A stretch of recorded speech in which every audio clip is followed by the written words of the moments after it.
নমস্কার। আজ আমি একটা গল্প বলবো। গল্পটা ছোটবেলা থেকে অনেকেই শুনেছেন, বেশিরভাগই শুনেছেন, অনেকেই হয়তো শোনেনি। তো গল্পটা আজ পড়লাম, আমারও খুব ভালো লাগলো। তো এটাই আপনাদের সামনে আমি আহ, আমার কণ্ঠস্বরের মাধ্যমে আপনাদের কাছে তুলে ধরছি। গল্পটি হলো টুনটুনি আর রাজার কথা। তাহলে শুরু করি।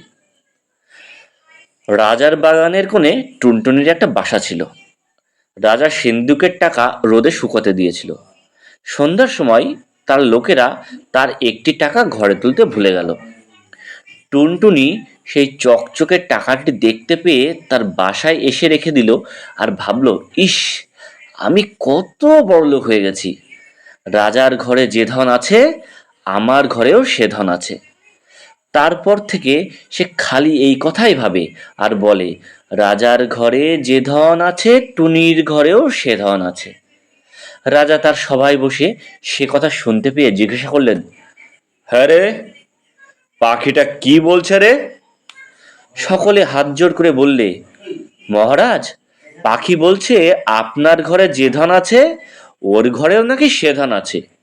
শুনে রাজা খিলখিল করে হেসে বললেন, দেখ তো ওর বাসায় কি আছে।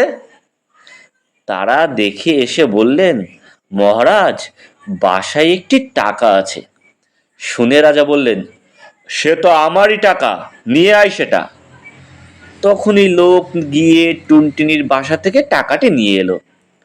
সে বেচারা আর কি করে, সে মনের দুঃখে বলতে লাগলো, রাজা বড় ধনে কাতর, টুনির ধন নিলে বাড়ির ভিতর। রাজা বড় ধনে কাতর, টুনির ধন নিলে বাড়ির ভিতর। শুনে রাজা আবার হেসে বলে, পাখিটা তো বড্ড ঠেটা রে, যা, ওর টাকা ফিরিয়ে দিয়ে আয়। টাকা ফিরে পেয়ে টুনির বড় আনন্দ হয়েছে।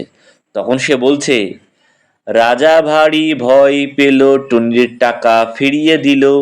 রাজা ভারী ভয় পেল, টুনির টাকা ফিরিয়ে দিল। রাজা জিজ্ঞাসা করলেন, আবার কি বলছে রে? সভায় লোকেরা বললে, বলছে যে মহারাজ নাকি বড্ড ভয় পেয়েছেন, তাই ওর টাকা ফিরিয়ে দিয়েছেন। শুনে তো রাজামশাই রেগে একদম অস্থির। বললেন, কি, এত বড় কথা? আনটো ধরে বেটাকে ভেজে খাই। যেই বলা অমনি লোক গিয়ে টুনটুনির বেচারাকে ধরে আনলো। রাজা তাকে মুঠোই করে নিয়ে বাড়ির ভিতরে গিয়ে রানীদের বললেন, এই পাখিটাকে ভেজে আজ আমাকে খেতে দিতে হবে।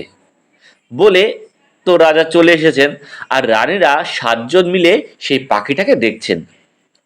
একজন বললেন, কি সুন্দর পাখি, আমার হাতে দাও তো একবার দেখি। বলে তিনি তাকে হাতে নিলেন।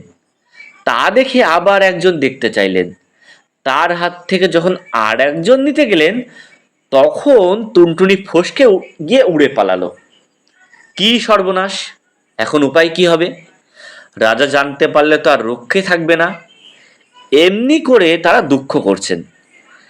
এমন সময় একটা ব্যাঙ সেইখান দিয়ে থপ থপ করে যাচ্ছে।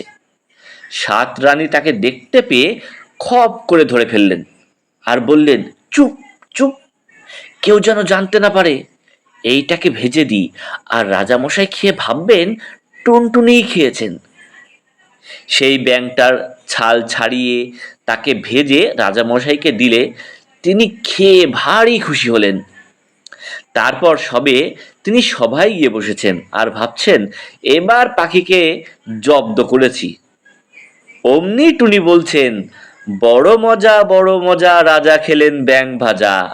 বড় মজা, বড় মজা, রাজা খেলেন ব্যাঙ ভাজা। শুনেই তো রাজামশাই লাফিয়ে উঠেছেন। তখন তিনি থুতো ফেললেন, ওয়াক তোলেন, মুখ ধোন, আরো কত কি। তারপর রেগে বললেন, 7 রানীর নাক কেটে ফেলো। অমনি জল্লাদ গিয়ে 7 রানীর নাক কেটে ফেললে। তা দেখে টুনটুনি বললে, এক টুনিতে টুনটুনালো, 7 রানীর নাক কাটালো। এক টুনিতে টুনটুনালো, 7 রানীর নাক কাটালো।